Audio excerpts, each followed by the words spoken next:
ที่เพิ่นได้ส่งเฮามาการปฏิบัติสติปัฏฐาน4หรือการปฏิบัติธรรมเพื่อให้เฮารู้สึกตัวบ่แม่นว่าเฮาสิปฏิบัติแต่ในคอร์สในการที่มานั่งนำครูบาอาจารย์หลังจากเฮาได้ปฏิบัติแล้วถ้าเฮาเป็นผู้รู้สึกตัวทุกบาทก้าวบ่ว่าในการนั่งการย่างการยืนการนอนเฮามีสติตลอดเวลาเฮามีความรู้สึกตัวตลอดเวลาจิตใจเฮาบ่ออกไปข้างนอกบ่วอกแวกนั่นแหละคือการเฮาสังรวมระวังในตัวเองทั้งกาย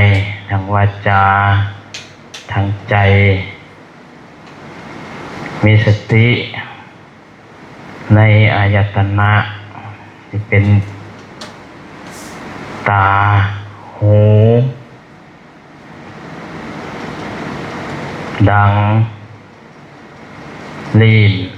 กายและก็ใจถ้าเฮารู้สึกตัวตลอดเวลานั่นแหละเฮาเป็นผู้มีสติ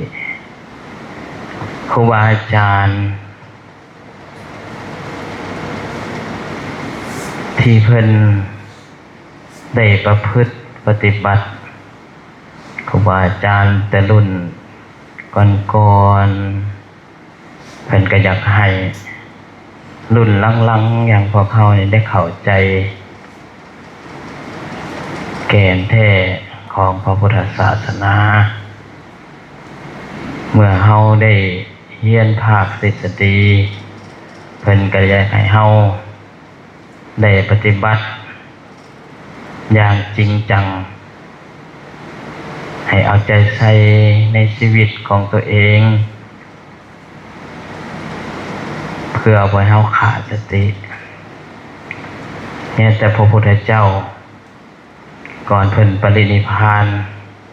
เพิ่นก็เป็นห่วงพวกเฮาท่านทั้งหลายเพิ่นเป็นห่วง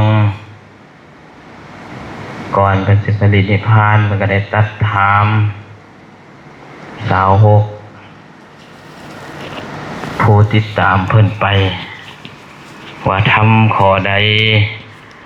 ที่พวกเจ้ายังบ่ทันได้เข้าใจทำข้อใดที่บ่ทันได้ละเอียด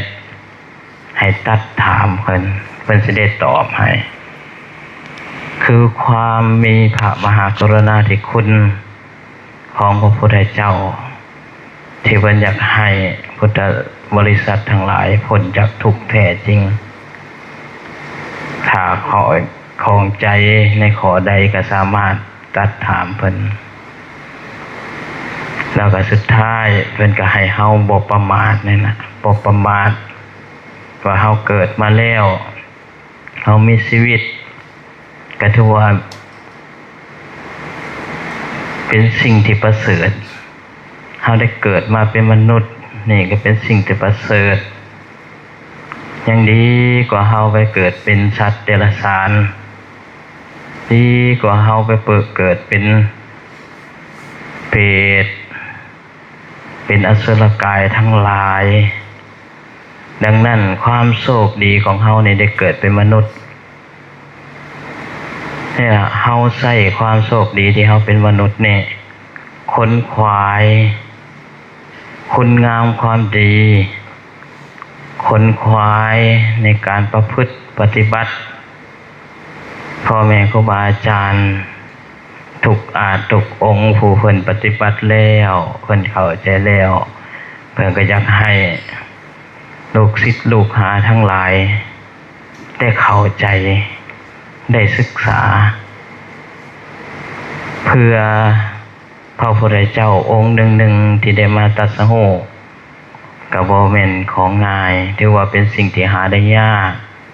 เพื่อจะได้ฟังพระสัจธรรมของเพิ่น ก็หาได้ยากดังนั้นเฮามีความโชคดีคืออย่างเฮามานี่เฮามาอินเดียนี่เฮามีความโชคดีคือเฮาได้มาแดนพระพุทธเจ้ามาแดนพุทธภูมิเฮาใส่ห่างกายเฮามาแล้วเฮาถึงกายเฮาก็อยากให้ถึงจิตถึงใจเอาใจน้อมเข้ามาเพื่อประพฤติเพื่อปฏิบัติว่าครั้งหนึ่งที่เฮาได้มาแดนพุทธภูมินี่เฮาได้มาจำพรรษาอยู่อินเดียได้เข้าคอร์สปฏิบัติธรรมนำครูบาอาจารย์แล้วสิ่งใดที่เฮาจะเอาไปได้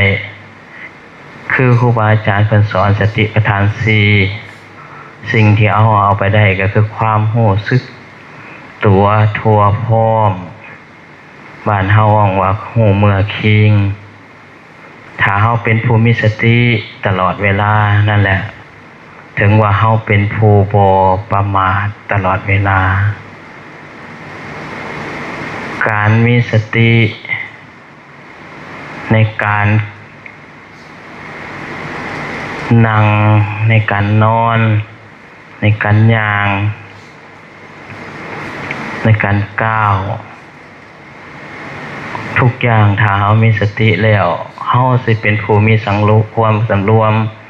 ทั้งกายทั้งวาจาแก่ทั้งจิตใจ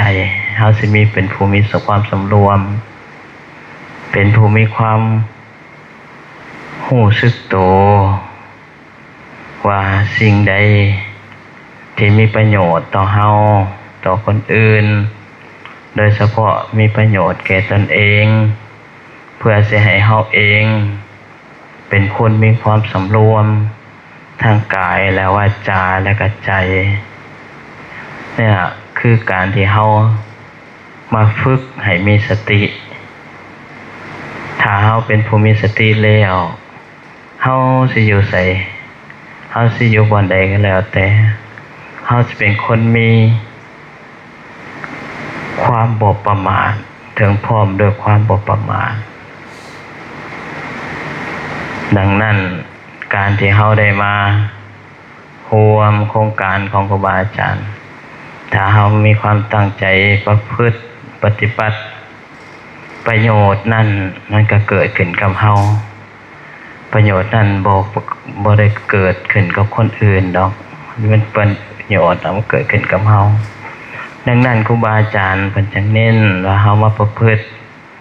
มาปฏิบัติแล้วเฮาเอาใจใส่เฮาตั้งใจ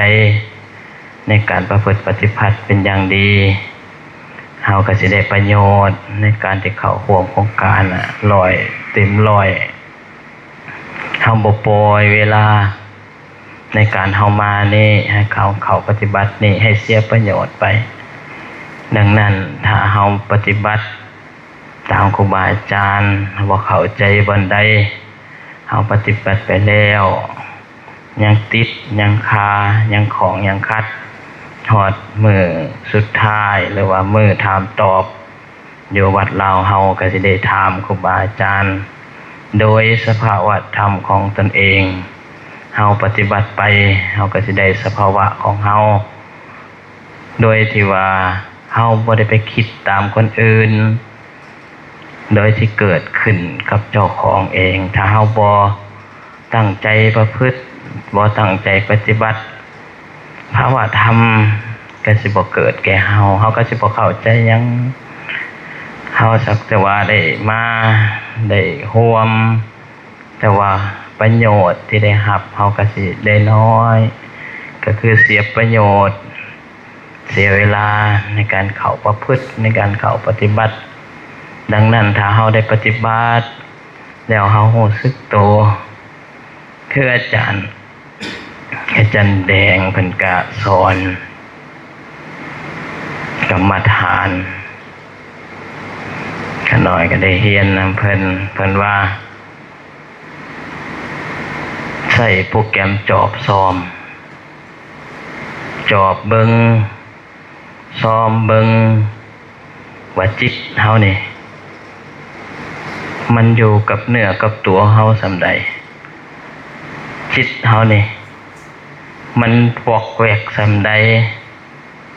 ห่างกายกับจิตใจนี่มันไปนำกันบ่ถ้าเฮารู้จักจ่อเบิ่งซ้อมเบิ่งนั่นแหละเฮามีสติในการยืนเดินนั่งนอนทุกอริยบทของเฮานี่คือการประพฤติปฏิบัติแล้วก็ให้เข้าใจว่าทุกอย่างความสุขความทุกข์ทุกอย่างมันล้วนแล้วแต่เป็นอนิจจังทุกขังอนัตตาอนิจจังคือความบ่เที่ยงคือความสิ้นไปเสื่อมไปบ่คงอยู่นี่แหละคืออนิจจังทุกขังคือความทุกข์ความทนอยู่ได้ยากนี่เขาของความทุกข์ทุกอย่างความทนอยู่ได้ยากนี่เป็นความทุกข์แล้วก็อนัตตาความบ่แม่นตัวบ่แม่นตนบ่มีตัวบ่มีตนแม้แต่เฮาเองก็บ่มีตัวมีตนประกอบด้วยธาตุสี่ขันธ์ห้านี่แหละสิ่งที่เฮาควรพิจารณาดังนั้นความสุขอยู่บนใดความสุขคืออยู่ความพอใจแม้แต่ว่าเกิดความสุขขึ้นแล้วมันก็เที่ยงบ่ก็บ่เที่ยงมันก็เปลี่ยนไปมันก็หมุนไปบ่ได้ตั้งอยู่ตลอดเวลาคือกันดังนั้นทุกอย่างถ้าเฮาเข้าใจคำว่ากฎอนิจจังทุกขังอนัตตาเนี่ยเฮาสิเข้าใจในการประพฤติในการปฏิบัติในชีวิตของเฮาเนี่ยมันมีเท่านี้แต่ว่าด้วยบุญบารมีของเฮาเนี่ยสิสั่งสมได้ส่ำใดสิประพฤติปฏิบัติได้ส่ำใดนี่แหละคือสิ่งที่เกิดประโยชน์ให้กับเฮาโดยที่เฮาเกิดมาแล้วเฮาบ่ได้เสียเวลาเฮาได้ตั้งใจประพฤติตั้งใจปฏิบัติเข้ามาสู่ห่มผ้ากาสาวพัสเฮาก็ได้ใช้ประโยชน์ตอนที่เฮาได้มาอยู่ในผ้าเหลืองนี่สร้างประโยชน์ให้กับตนเองคือการประพฤติปฏิบัติเพื่อนำตนของตนนั่นล่ะให้พ้นจากทุกข์คือการบ่กลับมาเกิดเพราะว่าการเกิดเนี่ยมันเป็นโทษมันเป็นภัยแล้วเฮาสิเฮ็ดแนวใดจังสิฝึกจิตฝึกใจของเฮาไปถึงจุดนั้นได้ก็คือเริ่มจากน้อยๆไปคันเฮาอยากได้โลดมันก็บ่ได้ครูบาอาจารย์เพิ่นก็ได้สั่งสมบารมีเพื่อสิเต็มบารมีแต่ละบารมีมันก็บ่ธรรมดาดังนั้นเฮาเองเฮาได้มีโอกาสเฮาได้มีเวลาแล้วเฮาได้มาประพฤติปฏิบัติแล้วถ้าเฮาตั้งใจเฮาก็สิได้ประโยชน์จากส่วนนี้แหละดังนั้นก็ขอฝากครูบาอาจารย์ทุกองค์ที่ได้ร่วมกันประพฤติปฏิบัติให้ตั้งใจให้เอาใจใส่ในการประพฤติปฏิบัติเพื่อบ่ให้เสียเวลาเพื่อบ่ให้เสียประโยชน์ของตนเองก็ขออนุโมทนาบุญกับครูบาอาจารย์ทุกองค์แล้วก็ขอให้ครูบาอาจารย์จงเจริญงอกงามในธรรมขององค์สมเด็จสัมมาสัมพุทธเจ้าทุกองค์ทุกทานด้วยเทอญ